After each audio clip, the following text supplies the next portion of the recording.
حضرت عمر بن عبدالعزیز جو کہ اموی خاندان کے چشم و چراغ تھے، لیکن ان کا مزاج سب سے ہٹ کے تھا، انوکھا اور نرالا تھا۔ سلیمان نے ساری زندگی تخت و تاج کی بسر کرنے کے بعد سوچا کہ میں ان کو اپنا نائب بناؤں۔ تو خیر جب ان کا انتقال ہوا تو لوگ دمشق کی جامع مسجد میں جمع ہوئے اور وصیت نامہ پڑھا گیا۔ تو حضرت عمر بن عبدالعزیز کھڑے ہوئے، فرمایا لوگوں نہ تو میری منشا تھی کہ مجھے خلیفہ بنایا جائے اور نہ مجھے اس بات کا علم تھا، یہ میری منشا اور آپ لوگوں کی مشاورت کے بغیر کیا گیا ہے، میں اس سے دستبردار ہوتا ہوں، آپ جس کو چاہیں اپنا خلیفہ مقرر کر لیں۔ تو لوگوں نے کہا آپ ہی ہمارے امیر ہیں، آپ ہی ہمارے خلیفہ ہیں۔ تو آپ نے فرمایا کہ جب تک اللہ کی اطاعت کرتا رہوں تب تک تمہارا خلیفہ رہوں گا۔ اور پھر آپ نے حکم نامہ جاری کیا کہ میری جتنی جائیداد ہے ساری بیت المال میں جمع کروائی جائے گی، اور جتنے بھی اموی شہزادے تھے ان کی جائیدادیں جو انہوں نے لوگوں کے ضبط کی ہوئی تھی سب کو بحق سرکار ضبط کرنے کا حکم نامہ جاری کیا۔ مسجد سے باہر نکلے تو آپ کے لیے شاہی سواری لائے گی، فرمایا میرا خچر کافی ہے میرے لیے۔ گھر پہنچے تو اپنی بیوی فاطمہ بنت عبد الملک سے کہا، جو بادشاہ کی بیٹی ہے، بادشاہ کی پوتی ہے اور 4 بادشاہوں کی بہن ہے، ناز و نعم میں پلی ہوئی ہے، کہا اگر میرے ساتھ تم رہنا چاہو تو تمہیں اپنے سارے زیورات، زر و جواہر، سارا مال بیت المال میں جمع کروانا ہوگا اور فقیرانہ زندگی بسر کرنا ہوگی۔ اب اس پاک باز خاتون نے کہا کہ میں اس کے لیے تیار ہوں، میں فقیری کی زندگی کو ترجیح دیتی ہوں۔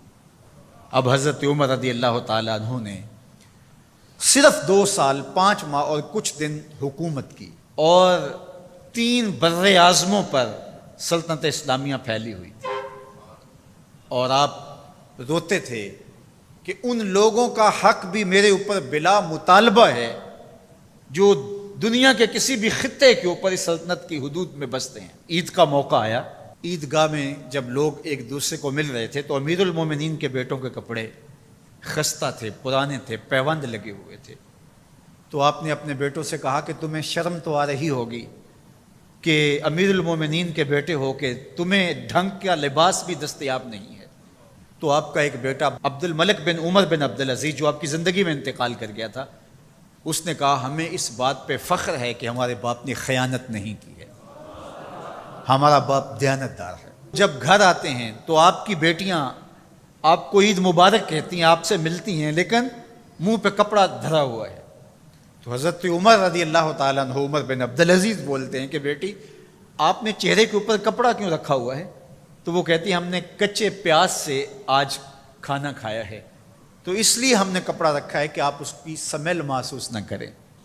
تو حضرت عمر بن عبدالعزیز رو پڑتے ہیں اور فرماتے ہیں کہ کس باپ کا جی نہیں چاہتا کہ میری اولاد آسودہ ہو، لیکن میں آخرت سے ڈرتا ہوں۔ حضرت عمر بن عبدالعزیز رضی اللہ تعالیٰ عنہ کے 2 سال 5 ماہ اور چند دنوں کے اندر ایسا عدل پھیلتا ہے کہ لوگ کہتے ہیں ہمیں لگتا تھا آسمان اور زمین کے درمیان ترازو گاڑ دیا گیا ہے، ہر شے پوری پوری تولی جا رہی ہے، اور اتنی خوشحالی آتی ہے، اتنی خوشحالی آتی ہے، لوگ زکوٰۃ کے پیسے لے کے نکلتے ہیں، کوئی زکوٰۃ لینے والا نہیں ملتا۔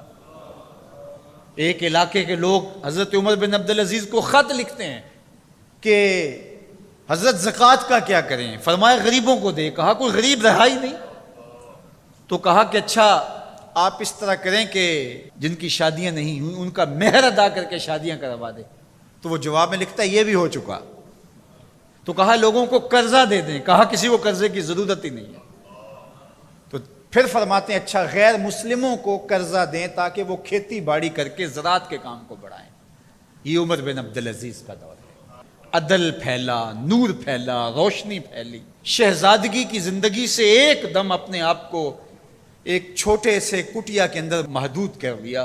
اللہ اکبر۔ حضرت عمر بن عبدالعزیز رضی اللہ تعالی عنہ مسلمانوں کے نامور خلیفہ ہے، اور ان کو ان کے عدل، ان کے انصاف، ان کی سادگی اور ان کی زندگی کے اس خوبصورت طرز کی وجہ سے عمر ثانی کہا جاتا ہے۔